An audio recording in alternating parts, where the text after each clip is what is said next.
Les artistes de l'Est parisien par Pauline Ziadé. Aujourd'hui, rencontre avec Anaïs Roteler. Bonjour à tous, nous sommes aujourd'hui en compagnie d'Anaïs Roteler, artiste peintre montreuilloise. Bienvenue Anaïs. Bonjour, merci Pauline. Alors Anaïs, d'où vous est venue l'envie de raconter le monde via la peinture? Et quel type de peinture? Je suis passée par tout un tas de matériaux avant d'arriver à l'encre, qui est maintenant mon matériau favori. Ça a toujours été une évidence. Toute petite, déjà, je dessinais. En fait, j'ai grandi en Irak, pendant la guerre Iran-Irak, donc sous le régime de Saddam Hussein. Et j'ai également vécu une partie de ma vie au Chili, donc c'était à la chute de Pinochet, donc c'était aussi un régime totalitaire. Enfin, c'était la fin du régime, mais bon, c'était marquant quand même pour moi. Et ensuite, j'ai fini mes études au Maroc, et là aussi, c'est une royauté quand même. Donc voilà, j'ai été marquée par les pays où j'ai vécu, et sans doute que j'ai eu envie de transmettre, de témoigner par l'encre de ce qui se passe pour moi près de nous, alors que pour la plupart des gens, c'est loin. Donc ça veut dire que vous reliez votre désir de créer, et en l'occurrence pour vous, de peindre, au lieu que vous avez habité? Oui, tout à fait. C'est ce qui me guide. Un lieu vous habite, à partir de là, une envie de créer s'installe. Et pourquoi l'encre? Alors, l'encre, c'est une découverte, c'est ce qui m'a permis d'allier à la fois la maîtrise et le désir de créer quelque chose de précis, et en même temps l'irrégularité et les accidents de l'encre. Ce qui me plaît beaucoup, c'est que c'est un matériau qui se peint à l'eau, et l'eau est essentielle à la vie. En fait, tout est parti du lien entre écriture et architecture. Par rapport au pays où j'ai vécu, les villes détruites, les gens en exode, un sentiment de mouvement perpétuel, que la poussière, on en refait du ciment, on reconstruit par-dessus les ruines. Donc il y a un cycle comme ça permanent, et l'encre, pour moi, qui sert à la fois d'écriture et de peinture, me permet d'allier les deux. Et ce que j'aime, c'est quand je peins, c'est le sentiment de dire des choses, d'écrire tout à la fois que je peins. Je construis, parfois même une encre démarre sur juste de l'écriture, parfois en imitation d'arabe, c'est-à-dire c'est pas vraiment de l'arabe, mais je peins autant de droite à gauche que de gauche à droite. Un livre d'images calligraphiées? Non, ça serait davantage un témoignage. Un témoignage comme des lettres? Oui, ce serait la jonction, ça serait l'addition des deux, en fait, de l'architecture et de l'écriture. À la fois dans ce mélange quand je pense aux gens qui doivent tout quitter, qui ont leur maison détruite, à la fois il y a les terres qu'ils doivent traverser, les montagnes qu'ils doivent gravir, et puis ensuite il y a le pays dans lequel ils arrivent et une nouvelle langue à apprendre. Donc pour moi, le langage et l'architecture sont vraiment liés. Et ce qui m'intéresse, c'est d'écrire ce qui ne se dit pas. Et le mouvement, alors? Vous écrivez le mouvement? Oui, exactement, c'est ça. Donc le dessin, la peinture, c'est finalement une écriture en mouvement? Oui.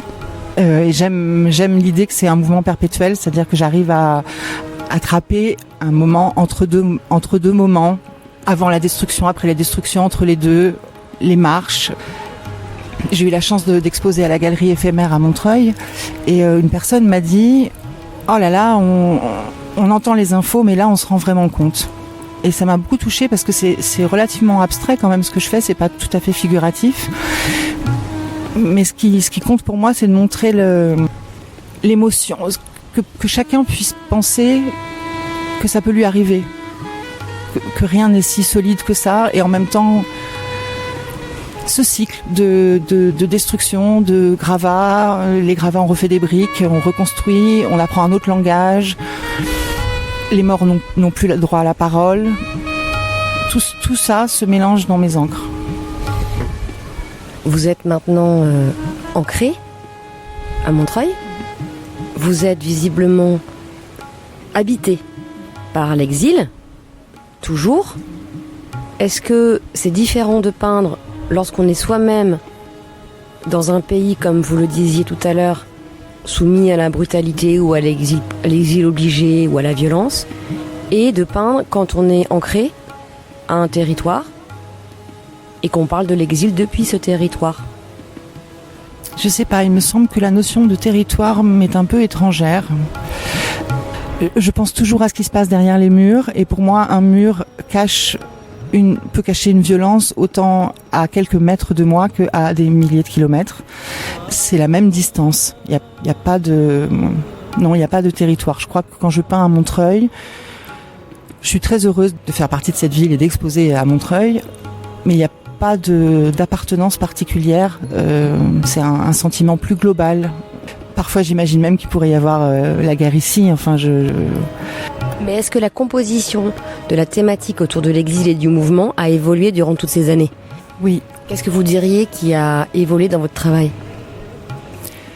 La recherche du mouvement toujours plus pur, la recherche de stylisation aussi, je suis très fascinée par les peintures rupestres des grottes ancestrales, avec quelques traits pouvoir figurer un mouvement, une course, une détresse, un abandon. Je travaille toujours plus dans ce sens-là. Donc dans les purs du sens. Oui, c'est ça.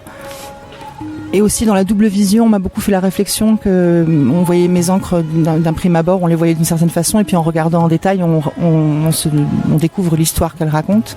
Donc j'aime ça aussi, qu'il y ait différents degrés de lecture. Et là, je suis en train de faire un dossier pour une demande de résidence d'artiste. Donc effectivement, je suis en train de poser le concept, et je tends vraiment vers l'écriture et l'architecture. C'est vraiment ce que j'aimerais travailler de plus en plus. Au centre de la peinture.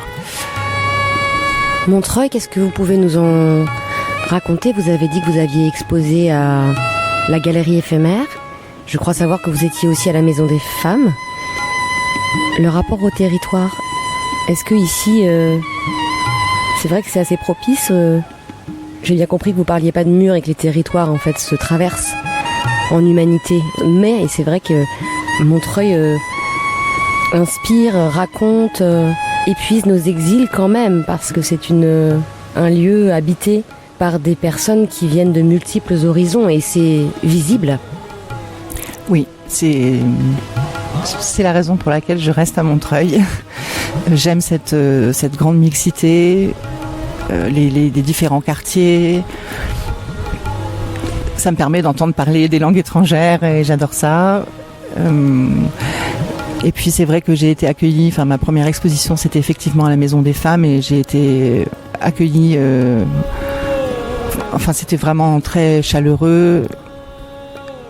Et même si j'ai jamais trop ressenti, pendant très longtemps je me disais irakienne parce que c'était vraiment le pays de mon enfance. Aujourd'hui je crois que quand même je me sens montreuilloise, et pour moi c'est une ville qui accueille, où on peut rencontrer des gens très différents, parler de choses très différentes, entrer dans l'intime. Oui. Si les auditrices et auditeurs souhaitent voir votre travail, comment peuvent-ils s'y prendre? Alors avant d'avoir un site, bientôt, pour l'instant vous pouvez voir mon travail sur Instagram, avec mon nom, c'est Anaïs Rotteler, et également sur Facebook une page qui s'appelle Anaïs Rotteler Encre et Dessin. Votre travail en cours, un travail en cours dont vous souhaiteriez nous parler, qui ne serait pas un secret. Est-ce que vos toiles ont des titres, ont des noms? Alors parfois c'est souvent des phrases courtes, mais je suis très attachée. À la Maison des Femmes, l'exposition a été mêlée de poèmes. J'avais cherché des traductions de poèmes de gens qui avaient vécu l'exil, et je trouve qu'un titre, un mot, c'est trop court. Donc souvent c'est soit une petite phrase, un haïku, soit il n'y a pas de titre. Et en ce moment, je travaille sur l'agrandissement, c'est-à-dire que l'encre forcément oblige à un format relativement petit par rapport au monumental. Donc même si j'ai trouvé des feuilles de plus en plus grandes, là je commence à être bloquée par la fragilité du papier. Et donc mon projet c'est de peindre en très grand, d'engager le corps entier. Et j'ai même des rêves d'exposition où les gens pourraient traverser les encres monumentales et se rendre compte de ce que c'est que la marche quand on doit tout quitter, quand on va traverser des barbelés, des frontières. Nous avons grande hâte de découvrir ce travail à venir qui repose sur de si grands, immenses rêves. Merci beaucoup Anaïs Rotteler. Merci Pauline Ziadé. C'était Les artistes de l'Est parisien par Pauline Ziadé. Aujourd'hui, rencontre avec Anaïs Rotteler.